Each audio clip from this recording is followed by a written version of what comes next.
Hello my dear friends, welcome back to BSN education. तो वर्तमान एक गुरुत्वपूर्ण सूचना। आज मुख्यमंत्री नवीन पट्टनायक अध्यक्षतार कैबिनेट बैठक अनुष्ठित होता। ए 17 गोटी प्रस्ताव उपर मोहर बही से मध्य रही स्कूल एवं मास एजुकेशन डिपार्टमेंटर दुईटी गुरुत्वपूर्ण प्रस्ताव उपर कैबिनेट मोहर बही। राज्य में समस्त प्राथमिक और उच्च प्राथमिक विद्यालय में कार्यरत प्राथमिक शिक्षक प्रधान शिक्षक दीर्घ दिन दाबी को विचार को नहीं सेमानकर विभिन्न पदवीर संपृक्त दरमा हार में केतक परिवर्तन आने सरकार निष्पत्ति नहीं। याद्वारा राज्यर 1,04,550 जन शिक्षक और प्रधान शिक्षक और अधिकारी उपकृत हेबे। द्वितीयटी हूँ रेशनालाइजेशन एलिमेंट्री कैडर क्रिएट रे मोर प्रमोशन पोस्ट को क्रिएट करा जाइछि। ठीक सेपरी नूतन उच्च अनुदान प्राप्त विद्यालय और संस्कृत टोलर अवसर प्राप्त शिक्षक मानक एककालीन 6 लाख और अण शिक्षक मानक 4 लाख नूतन अनुदान प्राप्त शिक्षक मानक और माद्रास शिक्षक मानक एककालीन 5 लाख राशि प्रदान करेंगे। तेबे चलतु देखि नेबा डिटेल्स ए वीडियो रे।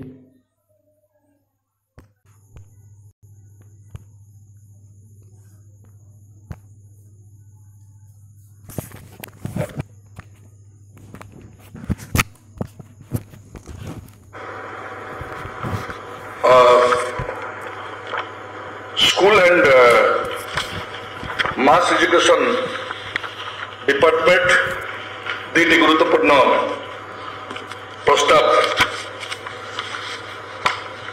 उपरे कैबिनेट मोहर मारी से दुईटी हूँ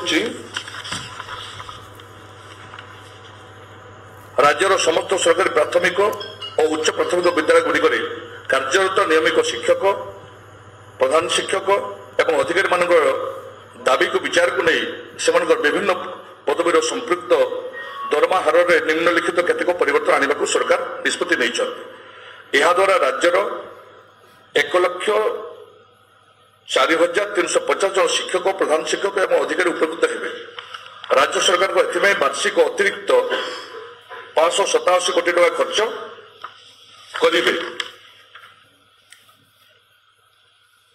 मैडम या खर्च करेंगे।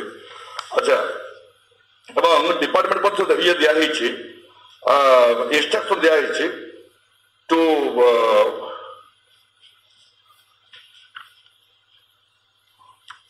rationalize the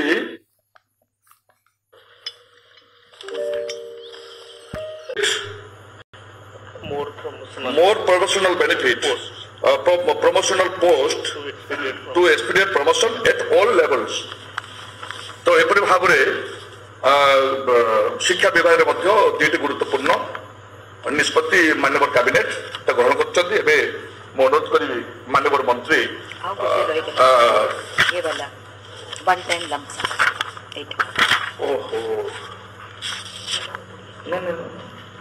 हाँ yes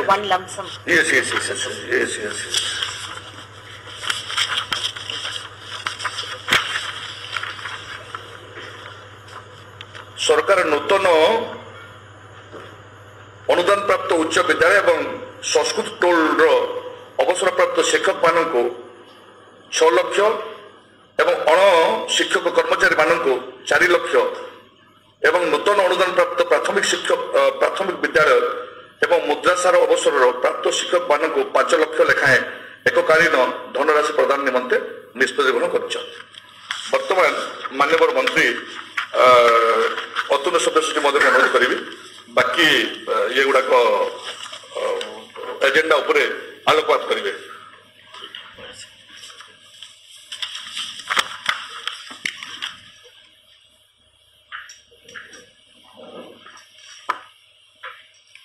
बंधुगण माननीय मुख्यमंत्री अध्यक्षतार आज जो कैबिनेट बैठक अनुष्ठित होता से बहु गुरुत्वपूर्ण निष्पत्ति मान नि उच्च शिक्षा विभाग गोटे गुरुत्वपूर्ण निष्पत्ति कि आज कैबिनेट अनुमोदन लाभ करिछि। आपण माने समस्त जानिछन्ति जे आर्थिक प्रतिबंधक हेतु कौन योग्य छात्र छात्री किभଳି भाव शिक्षार वंचित न हेबे सेति राज्य सरकार नुआ ओ ଛାତ୍ରବୃତ୍ତି ବ୍ୟବସ୍ଥା କାର୍ଯ୍ୟକାରୀ କରିଛନ୍ତି। ସେଥିରେ ଯେଉଁ ବ୍ୟବସ୍ଥା ଥିଲା ତାର କିଛି ଆବଶ୍ୟକ ହେଉଥିଲା ସଂଶୋଧନ। ଏହାର କାର୍ଯ୍ୟକାରିତାର ସୀମାକୁ ବଢ଼ାଇବା ପାଇଁ ନୂଆ ଓ ଛାତ୍ରବୃତ୍ତି ଓଡ଼ିଶା କ୍ୟାବିନେଟ୍ ଅନୁମୋଦନ କରିଛନ୍ତି।